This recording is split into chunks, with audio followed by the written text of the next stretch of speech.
नमस्कार साथियों। आज के इस वीडियो में हम लोग 12th क्लास बायोलॉजी का महत्वपूर्ण ऑब्जेक्टिव क्वेश्चन, जिसे हम वस्तुनिष्ठ प्रश्न भी कहते हैं, खंड अ होता है, इसी को आज जो है सो हम लोग सॉल्व करने वाले हैं। तो जितने भी बायोलॉजी के स्टूडेंट हैं वो चाहते हैं कि फ्री में उनको PDF मिले, और बोर्ड एग्ज़ाम में यदि अच्छा स्कोर करना चाहते हैं तो हमारे इस वीडियो को शुरू से लेकर अंत तक पूरा देखना है। मात्र 1 से लेकर 35 तक का प्रश्न है और सभी के लिए 4 विकल्प दिए गए हैं, जिसमें से एक सही है। अपने द्वारा चुने गए सही विकल्प को OMR शीट पर चिन्हित करना है। तो आप लोगों को जो है सो आज मैं 35 ऑब्जेक्टिव बायोलॉजी का कराने वाला हूं, जो कि बहुत ही महत्वपूर्ण है और बोर्ड एग्जाम में इस बार इससे पूछे जाने का बहुत ही ज़्यादा संभावना है। तो पहला प्रश्न आप लोग का ज़्यादा समय नहीं लेते हुए आप लोग के सामने मैं आ चुका हूँ। तो पहला प्रश्न आप लोग जैसा कि देख सकते हैं क्या है, तो यूरेसिल किससे संबंधित है। यूरेसिल जो होता है वह किससे संबंधित है। तो यूरेसिल आप लोगों को जो है वह RNA से संबंधित होता है। किससे? RNA, राइबोस न्यूक्लिक एसिड से जो है सो संबंधित होता है। यानी कि ए इज करेक्ट आंसर आप लोग को यहाँ पर हो जाने वाला है।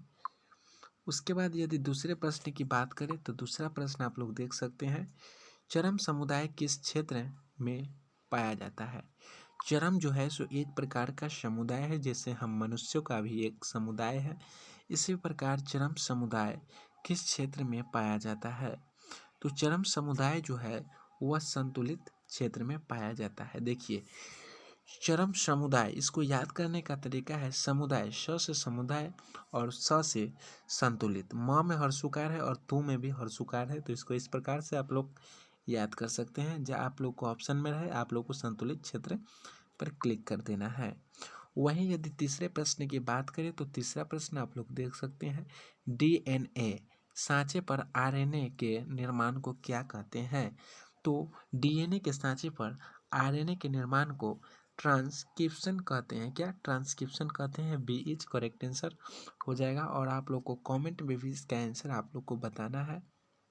देखना चाहता हूँ कि बोर्ड एग्जाम 2023 में कितने स्टूडेंट ऐसे हैं जो कि जो है सो बहुत अच्छा स्कोर करना चाहते हैं। इसी प्रश्न को जो है सो 2022 में 2 नंबर में पूछ दिया गया था। किस प्रकार से? तो ट्रांसक्रिप्शन किसे कहते हैं। तो DNA सांचे पर RNA के निर्माण को ट्रांसक्रिप्शन कहते हैं। वहीं यदि चौथे प्रश्न की बात करें तो चौथा प्रश्न आप लोग के लिए बहुत ही इजी है।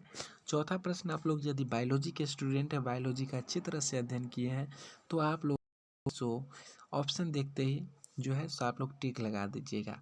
यदि आप लोग बायोलॉजी अभी तक नहीं भी पढ़े हैं तो आप लोगों को चिंता करने की कोई ज़रूरी नहीं है, क्योंकि हमारे इस यूट्यूब चैनल पर बायोलॉजी का संपूर्ण क्वेश्चन आप लोग को प्रत्येक दिन एक एक वीडियो डाला जाएगा, जो कि बोर्ड एग्जाम में हमारे वीडियो से आप लोगों को 20 से 30 प्रश्न जो है सो मिल जाने वाले हैं।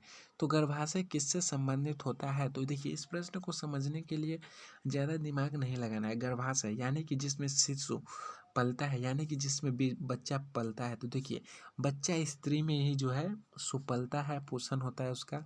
तो मादा या स्त्री जनन तंत्र, क्या मादा या स्त्री जनन तंत्र, बी इज करेक्ट आंसर आप लोग को यहाँ पर हो जाएगा। वहीं यदि पांचवें प्रश्न की बात करें तो आप लोग देख सकते हैं, मृदा में नाइट्रोजन स्थिरीकरण हेतु हम किसका उपयोग करते हैं। मृदा का मतलब आप लोग को मिट्टी होता है, और उसमें नाइट्रोजन स्थिरीकरण हेतु हम किसका उपयोग करते हैं। यानी कि नाइट्रोजन की उपस्थिति बनाए रखने के लिए खेतों में हम किसका उपयोग करते हैं। तो नील हरित बैक्टीरिया, नील हरित एक प्रकार का जो है सो बैक्टीरिया है, उसका प्रयोग जो है सो हम खेतों में करते हैं। तो ए इज करेक्ट आंसर यहाँ पर आप लोग को हो जाएगा। उसके बाद देख सकते हैं छठा प्रश्न, ब्रेवरी का संबंध किससे है। ब्रेवरी का जो है सो आप लोग को संबंध जो है वह सेक्रोमाइसिस से है। क्या? सेक्रोमाइसिस, यानी कि ए इज करेक्ट आंसर। और आप लोगों को यदि वीडियो पसंद आए तो वीडियो को एक लाइक ज़रूर करें, शेयर ज़रूर करें, क्योंकि वीडियो आप लोगों के लिए बना कर लाता हूँ बोर्ड एग्जाम में अच्छा स्कोर कर सके इसलिए। रेस्ट्रिक्शन का एंजाइम जाने जाते हैं। रेस्ट्रिक्शन का एंजाइम जो है वह निम्नलिखित में से जाने जाते हैं किसके नाम से। इस प्रकार से भी आप लोगों को प्रश्न पूछा जा सकता है। तो आणविक कैंची के रूप में, क्या आणविक कैंची के रूप में जो है सो रेस्ट्रिक्शन एंजाइम जाने जाते हैं। उसके बाद है अफीम किससे प्राप्त होता है। देखिए अफीम किससे प्राप्त होता है। अफीम अफीम बहुत सारे स्टूडेंट टीवी सीरियल में देखते हैं तो अफीम नहीं समझ पाते हैं।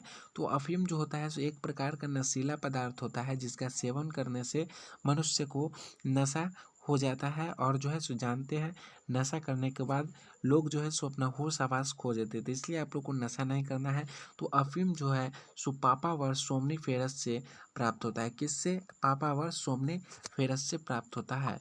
उसके बाद 9वां प्रश्न है ऐच्छिक जीन के बहुलीकरण हेतु किसका उपयोग कर सकते हैं। ऐच्छिक जीन के बहुलीकरण हेतु जो है सो हम किसका उपयोग कर सकते हैं। तो पीसीआर का, क्या पीसीआर या फिर पीसीआर कल्चर भी आप लोग को ऑप्शन में दिया रहे तो आप लोग को क्लिक कर देना है, वहाँ पर टिक लगा देना है। चलिए 10वें प्रश्न को हम लोग देख लेते हैं। क्षय रोग का संक्रमण मुख्यतः किसके द्वारा होता है। क्षय रोग का संक्रमण जो है मुख्यतः किसके द्वारा होता है। तो सबसे पहले आप लोग को जानना है कि क्षय रोग का संक्रमण यानी कि क्षय रोग किसे कहते हैं। तो क्षय रोग की टीबी, सामान्य भाषा में आप लोग, देहाती भाषा में आप लोग जानते होंगे कि क्षय रोग टीबी जो होता है जिसका पूरा नाम ट्यूबरक्लोसिस होता है उसे हम लोग क्षय रोग कहते हैं। और इसका संक्रमण यानी कि इसका फैलाव जो है सो किसके द्वारा होता है। तो इसका फैलाव आप लोग को जल के द्वारा नहीं होगा, संपर्क के द्वारा नहीं होगा, यानी कि ये दोनों कैंसिल, और कीट के द्वारा भी नहीं होगा। तो बच गया हवा के द्वारा। तो हमारे बहुत सारे स्टूडेंट होंगे उनको नहीं समझ में आया होगा कि टीबी का संक्रमण जो है सो हवा के द्वारा कैसे होगा। तो चलिए दोस्तों मैं आप लोग को बताता हूँ।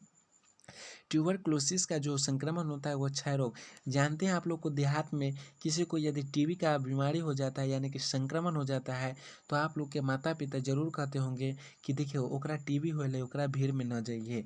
काहे, क्योंकि वो जो खांसता है उसके द्वारा उसके मुख से हवा के माध्यम से जो है सो बैक्टीरिया आपके नाक और मुख पर बैठेंगे और आपको भी संक्रमित कर सकते हैं। तो क्षय रोग टीबी को कहते हैं और इसका फैलाव कोई खांस देगा व्यक्ति तो हवा के द्वारा हो जाता है।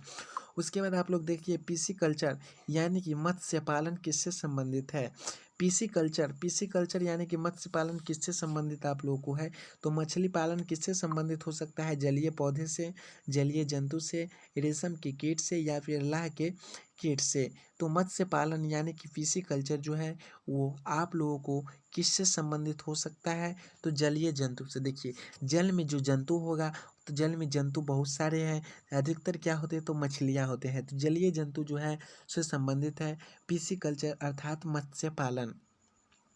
उसके बाद आप लोग देखिए जैव रिएक्टर अनुकूलतम परिस्थिति में क्या निर्माण करता है।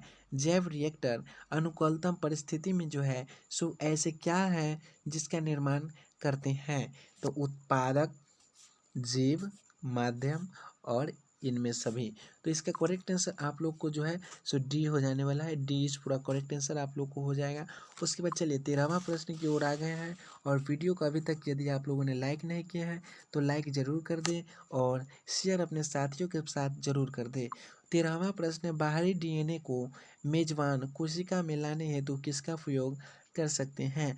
बाहरी डीएनए को जो है सो मेजबान कोशिका में लाने हेतु हम ऐसा कौन सा इस निम्नलिखित में दिया हुआ ऑप्शन है उसका प्रयोग कर सकते हैं। तो जीन गन का।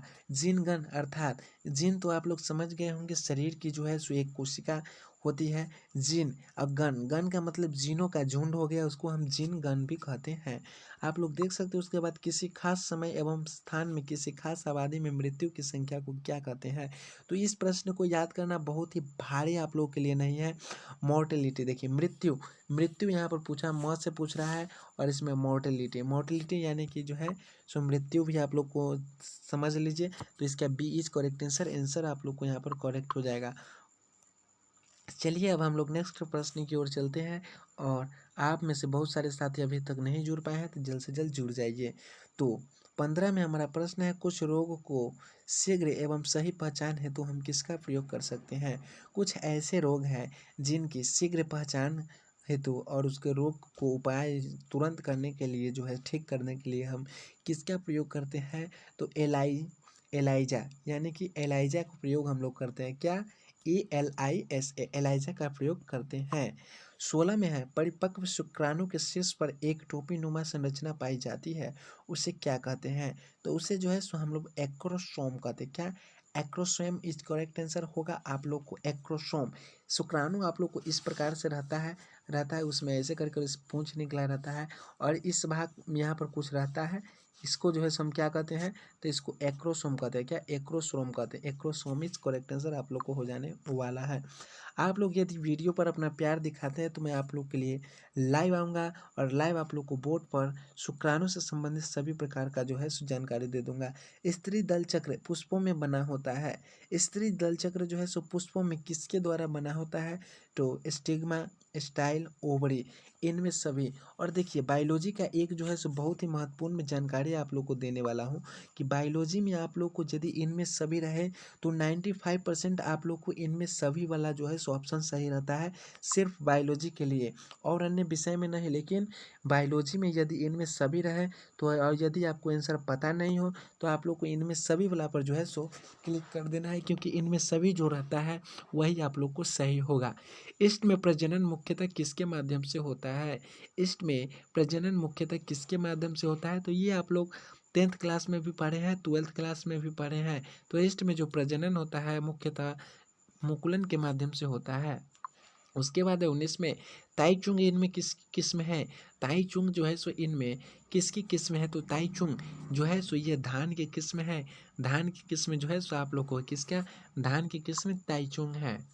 उसके बाद सिल्क कोशिका एनीमिया किस प्रकार का रोग है? सिल्क कोशिका एनीमिया निम्नलिखित में से किस प्रकार का रोग है? तो ऑस्टोसोम संबंधित रोग। क्या? ऑस्टोसोम संबंधित रोग बी इज करेक्ट आंसर आपको यहाँ पर हो जाने वाला है।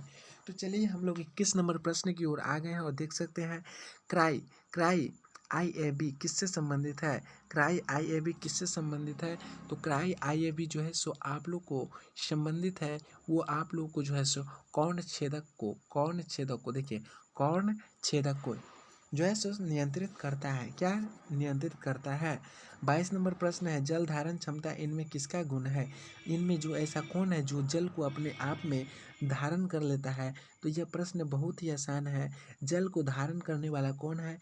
तो मृदा। मिट्टी में यदि आप लोग पानी को मिला देते हैं तो वो पानी जो है सो उसी में मिल जाती है, लेकिन पौधे में ऐसा होगा तो नहीं, पौधे में नहीं होगा, जंतु में भी नहीं होगा और जल में तो नहीं होगा। तो ए इज करेक्ट आंसर इसका आप लोग को हो जाएगा। उसके बाद देख सकते हैं एम्पियर जीन किससे प्रतिरोधक क्षमता विकसित करने हेतु उत्तरदायी है? एम्पियर जीन किस में प्रतिरोधकता क्षमता विकसित करने हेतु उत्तरदायी होती है? तो प्रतिजैविक में। एम्पियर किस में? देखिए प्रतिरोधक का नाम है तो आप लोग को प्रतिजैविक यानी कि एंटीबायोटिक भी हम लोग जिसे कह सकते हैं। 24 नंबर प्रश्न है देख सकते हैं ट्रांसजेनिक मूसो यानी कि चूहों का प्रयोग किसके लिए कर सकते हैं?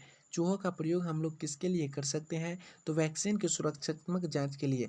यानी इसका मतलब आप लोग नहीं समझे तो चलिए इसका मतलब मैं आप लोग को समझा रहा हूँ कि चूहों पर जो है कोई नया दवा बनता है, उसका सबसे पहला प्रयोग आप लोग को चूहा पर किया जाता है। चूहा यानी कि मूसा आप लोग समझ न लीजिए, आप लोग के जो घर में चावल अनाज चुरा कर खा जाता है, निम्न निम्न बोरा को जो फाड़ देता है उसको जो हम क्या कहते हैं? तो चूहा कहते हैं। सबसे पहले वैक्सीन का प्रयोग उसी पर किया जाता है। देखिए चूहा बेचारा बिना बोलता हुआ जंतु है, मनुष्य के लिए उन लोगों को बलिदान भी सहना पड़ता है, लेकिन आपके घर में थोड़ा सा अनाज खा जाता है तो आप लोग चूहा को बहुत ही ज़्यादा भला बुरा कह देते हैं। तो चलिए भला बुरा को छोड़ते हुए हम लोग चलते हैं 25 नंबर। SL मिलर किससे संबंधित है? SL मिलर जो है सो आप लोग किससे संबंधित है? जीन क्या? जीवन की उत्पत्ति एवं विकास से। जीवन की उत्पत्ति एवं विकास से जो है सो SL मिलर संबंधित है। ड्रायोफिथिकस इनमें से किससे अधिक समान थे?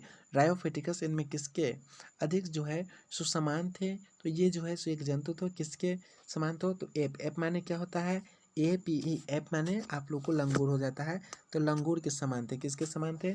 लंगूर के समान थे। लंगूर के हाथ में अंगूर, आप लोग ये शायरी जरूर सुने होंगे। उसके बाद आप लोग देख सकते हैं क्या प्रश्न है 28 नंबर। बी लिम्फोसाइट का निर्माण होता है।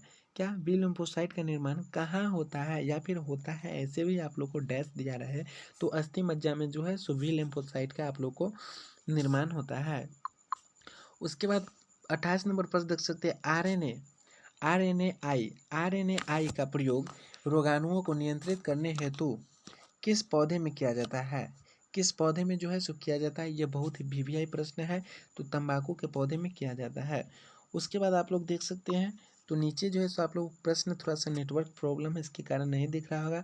पादप में एम्फीबिया क्या, आप लोगों को क्या है 29 नंबर प्रश्न। तो आप लोग पादपों में एम्फीबिया या उभय स्थानीय किससे संबंधित है? तो 29 का करेक्ट आंसर आप लोग को जो है सो बी हो जाएगा। क्या क्या लायोफाइट से, लायोफाइट से हो जाने वाला है आप लोग को 29 का करेक्ट आंसर लायोफाइट्स।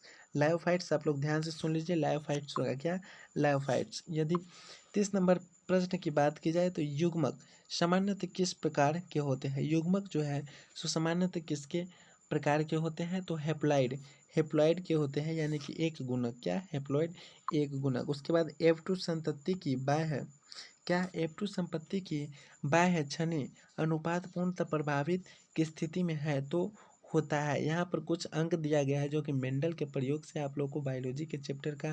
तो 31 का करेक्ट आंसर 1:2:1 हो जाएगा, यानी कि जो है सो आप लोग को सी इज करेक्ट आंसर आप लोग के यहाँ पर हो जाने वाला है। उसके बाद देख सकते हैं लेक ऑपरेशन किसका प्रतिनिधि है? लेक ऑपरेशन जो है सो निम्नलिखित में किसका प्रतिनिधि है? तो दमनकारी जीन क्रिया विधि का। क्या, दमनकारी जीन क्रिया विधि का उत्तरदायी है। उसके बाद इनमें से कौन सी गलत जोड़ी है? इनमें ऐसा कौन सा जोड़ी जो है सो आप लोग को गलत दिख रहा है? तो गलत जोड़ी आप लोग को जब भी रहे, गलत जोड़ी आप लोग को टी, आप लोग को मैं लिख कर बता, टी बराबर यू जो है सो आप लोग को गलत जोड़ी है। ए यहाँ पर डी इज करेक्ट आंसर हो जाएगा। उसके बाद देख सकते हैं आप लोग 34 में कार्बन जैविक विकास से पूर्व रासायनिक विकास हुआ था, इसकी अवधारणा किसके द्वारा दी गई? क्या, किसके द्वारा जो है सो इसकी अवधारणा जो है सो दी गई है? तो AI ओपेरॉन तथा JBS हॉल्डेन द्वारा, यानी कि ओपेरॉन और हॉल्डेन भी आप लोग को ऑप्शन में दे सकता है। तो ए इज करेक्ट आंसर। उसके बाद 35 नंबर और अंतिम नंबर प्रश्न जो है आप लोग को वैलिसनेरिया के पुष्प है। वैलिसनेरिया के पुष्प जो है सो क्या है? तो जल परागित, क्या जल के द्वारा जो है सो एक स्थान से दूसरे स्थान तक इसके जो है सो कण परागित होते हैं, यानी कि पहुँचते हैं। तो देख सकते हैं आप लोग का 35 ऑब्जेक्टिव क्लियर हो चुका है। उसके बाद आप लोग देख सकते हैं नीचे प्रश्न भी आप लोग के लिए आया है और किस प्रकार का प्रश्न आप लोग से पूछा जाएगा। तो यहाँ पर देख सकते हैं प्रश्न बहुत ही वीवीआई है। किसी एक उदाहरण के साथ पृथक के नियम को वर्णन करें। यूक्रोमैटिन हेट्रोक्राइमेटिन में अंतर बताएं। असमजात अंग क्या है? 2 उदाहरण दे। रामापिथेक और ड्रायोपिथेकस में अंतर स्थापित करें। संक्षेप में ट्रांसक्रिप्शन का वर्णन करें। ये मैं आप लोग को अभी बता दिया हूँ कि संक्षेप में ट्रांसक्रिप्शन क्या है। आप लोग को शुरुआत में ही ऑब्जेक्टिव में आप लोग को समझा दिया हूँ कि आप लोग को 2 नंबर टाइप में जो है सो 1 नंबर से ही आप लोग को प्रश्न 1-2 रहता है। तो आप लोग को घबराना नहीं है, आप लोग को सिर्फ ध्यान लगाना है। GMO पर प्रकाश डालें। बायोपाइसी, इसी प्रकार का प्रश्न आप लोग को रहने वाला है। आप लोग के लिए मैं सभी लेकर आया हूँ और बहुत ही महत्वपूर्ण प्रश्न है। तो चलिए, हमारे इस वीडियो को अभी तक यदि आप लोगों ने लाइक नहीं किया तो लाइक कर दीजिए, शेयर ज़रूर कर दीजिएगा, क्योंकि वीडियो बनाने में आप लोगों के लिए बहुत ज़्यादा मेहनत लगता है। और जो है सो चैनल पर नए हैं तो चैनल को सब्सक्राइब जरूर कर लीजिएगा। जय हिंद, जय भारत। साथियों, आप सभी लोग जो है सो बोर्ड एग्जाम में 400 प्लस मार्क्स लाए।